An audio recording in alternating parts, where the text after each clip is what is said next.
जय हिंद। आर के G S अड्डा चैनल में आप सभी लोगों का स्वागत है। मैं रत्नेश कुमार सिंह आज जिस विषय पर बोलने जा रहा हूँ वो विषय है शाकाहार और मांसाहार के संबंध में, जो सदियों से दोनों के बीच में जो विरोधाभास बना हुआ है उसके संबंध में मैं आपके सामने कुछ शब्द व्यक्त करने जा रहा हूँ, जो बहुत ही स्टनिंग फैक्ट्स है जो आप लोग को इसके बारे में मालूम ही नहीं होगा। जैसे कि सनातन धर्म में जीव हत्या महापाप माना गया है। वेदों में मांस खाने को लेकर स्पष्ट मना किया गया है। ऋग्वेद के मंडल 10 के शुक्र ऋचा 87 के श्लोक 16 में यह बात कही गई है। यह श्लोक इस प्रकार है: यह पौरुषेण क्रविशा समंगते यो अश्वेन पशुना यातु धाना यो अग्न्याया भर्ति क्षीरमग्ने तेषाम शीर्षानि हर्षापि वृष। अर्थात जो मनुष्य नर, अश्व अथवा किसी अन्य पशु का मांस सेवन कर उसको अपने शरीर का भाग बनाता है, गौ की हत्या कर अन्य जनों को दूध आदि से वंचित रखता है।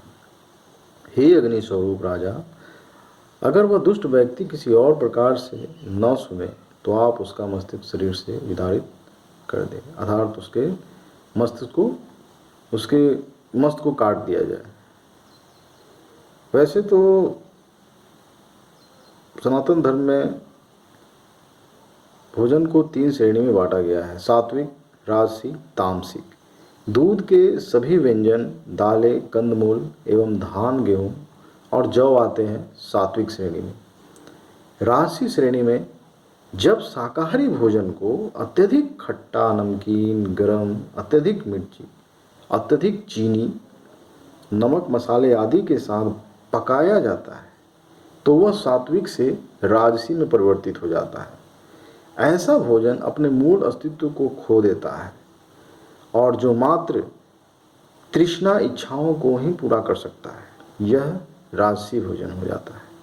तामसिक भोजन में वो भोजन आता है जो दुर्गंध युक्त, बासी और गंदा भोजन होता है, जो अपवित्र है, जिसकी सनातन धर्म में सख्त मनाही है, जैसे कि शराब, मांसाहार शामिल किया जा सकता है। हमें सभी प्रकार के भोजनों के बारे में बताकर छोड़ दिया गया है कि आप जिस प्रकार के भोजन को खाना चाहते हैं उसके बारे में बता दिया गया, लेकिन ये लोग मती मारी गई है, लोग अपना मत। जो व्यक्ति मांसाहार ग्रहण करते हैं वे अजीबोगरीब दलील पेश करते हैं। हम उन पशुओं का भक्षण करते हैं जो शांति प्रिय है, जैसे गाय, बकरी, मुर्गी आदि। बाकी बहुत ही हास्यास्पद उनका जो कथन है। इन पशुओं का स्वभाव कैसा है? यहाँ बात हो रही है मरने से पहले उस पशु के कैसे भाव थे। हम सब जानते हैं कि कसाई खाने में क्या होता है। कोई भी पशु मरने से पहले यह बात अवश्य जान लेता है कि अब उसे मारा जाने वाला है, और आप कितनी भी चालाकी से उसे मारने की कोशिश करें वो समझ ही जाता है। और उस समय उसकी स्थिति क्या रहती है बताइए? उस समय उस पशु की स्थिति डर, असहायपन, दर्द, उत्तेजना और हिंसा से भरा होता है। और जिस भोजन को ग्रहण कर हम मानसिक शांति, तृप्ति पाना चाहते हैं, उस भोजन का रास्ता इन सब भावों से होकर आता है तो आपको मानसिक शांति नहीं मिल सकती है। नफरत, डर, उत्तेजना और हिंसा की इन घटनाओं के बाद वह पशु जब मार दिया जाता है और जब वह हमारी प्लेट में आता है और हम बात करते हैं इससे तृप्ति मिलने की, मानसिक शांति की, मिलने की, प्रोटीन और हेल्थ, तो यह किसी भी एंगल से मैच नहीं करता है। अगर हम कहते हैं कि दूसरे धर्मों की तरह ही, अगर हम बात करते हैं दूसरे धर्मों की, तो सनातन धर्म की तरह ही दूसरे कई धर्म जो है शाकाहार को बढ़ावा देते हैं। यह बात कईयों को नहीं पता हुआ कि प्राचीन क्रिश्चियंस जो थे वो भी शाकाहारी ही थे। ईसा मसीह जिन्होंने क्रिश्चियनिटी की शुरुआत की थी वो भी शाकाहारी ही थे। इटली के रोम में जब किसी क्रिश्चियन को पकड़ लिया जाता था तब उसे मांस खिला दिया जाता था ताकि उन्हें सताया जा सके। लेकिन जब इटली में संपूर्ण रूप से क्रिश्चियनिटी का विस्तार हुआ तो वहाँ के कन्वर्टेड लोगों के कारण यह परंपरा आज तक चली आई और क्रिश्चियन भी मांस खाते हैं। इस तरह की मनोधारणा बन चुकी। अगर हम बात करते हैं बुद्धिज्म की, तो भगवान बुद्ध की, जिन्होंने बौद्ध धर्म की शुरुआत की, वे भी शाकाहारी ही थे। अर्ली बुद्धिस्ट वो भी शाकाहारी ही थे। भगवान महावीर से हम भली भांति जानते हैं, जिन्होंने जैन धर्म की शुरुआत की, वो भी शाकाहारी थे। हम सभी भली भांति जानते हैं कि मांस बहुत जल्दी सड़ने लगता है, और यही कारण है कि जानवर जो मांसाहारी होते हैं उनकी इंटेस्टाइन आंतें बहुत छोटी होती है, ताकि वे मांस जल्दी से जल्दी वेस्ट प्रोडक्ट के रूप में बाहर आ सके, यानी उनका पाचन कंप्लीट हो सके।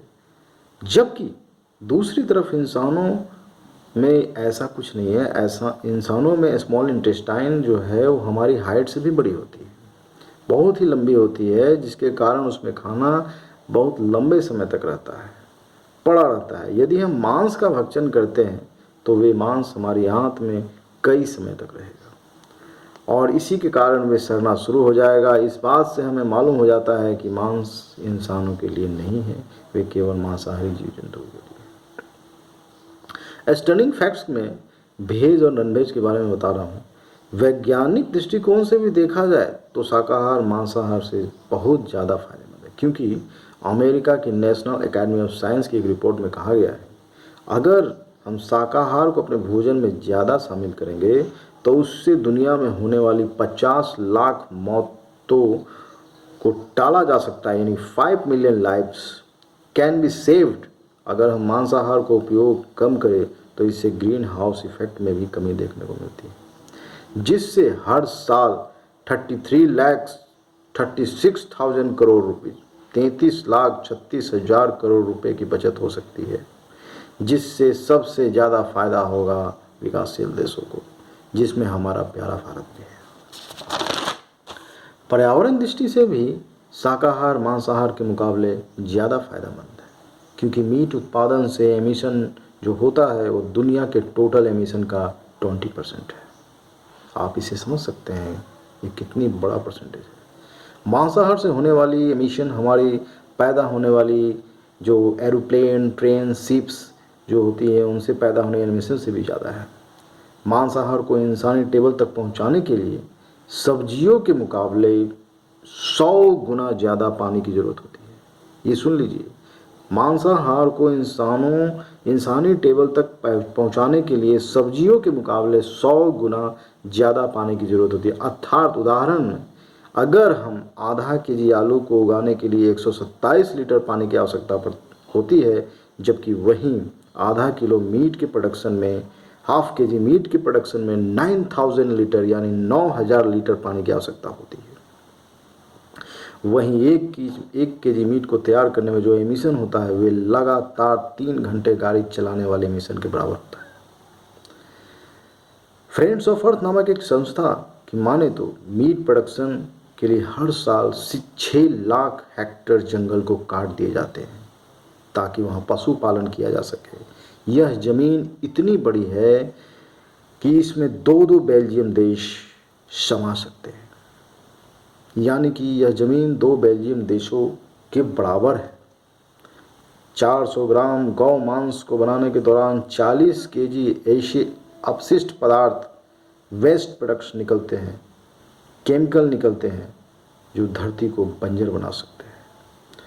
अगर लोग शाकाहार को छोड़कर मांसाहार को अपना लें तो उसमें 160 करोड़ हेक्टेयर ज़मीन मुक्त हो जाएगी, जो पशुपालन के रूप में काम आ रही है वर्तमान में। उस ज़मीन पर हम पेड़ भी उगा सकते हैं।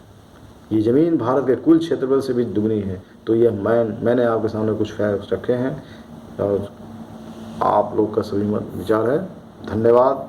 जय हिंद, जय हिंद, जय भारत।